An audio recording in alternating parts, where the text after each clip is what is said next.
भुवनेश्वर आंचलिक पाणीपाग सूचना अनुसार ओडिशा को पुणी बात्या भय। अक्टोबर प्रथम सप्ताह आसीपे बात्या आनीपे प्रबल वर्षा। अक्टोबर प्रथम सप्ताह बंगोपसागर में बात्या सृष्टि होवार आशंका रही। पाणीपाग आकलन संस्था एनसेफ, जीएसएफ, एनकान और यूरोपियन मॉडल अनुसार सेप्टेम्बर शेष आड़ पूर्व केन्द्रीय बंगोपसागर में पार्श्ववर्ती अंडमान सागर में एक लघुचाप सृष्टि होवार संभावना रही।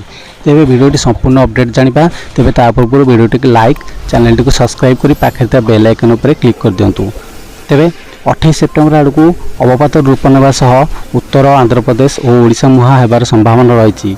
एनसेफ, जीएसएफ तथ्य अनुसार 29 तारिख बेलू केन्द्रीय बंगोपसागर अवपात सृष्टि हेब एवं परवर्ती 3 ରୁ 4 दिन मध्य आहरी घनीभूत हो पश्चिम उत्तर पश्चिम दिगरे गति कर पश्चिम केन्द्रीय बंगोपसागर अंचल बात्या रूप नेब।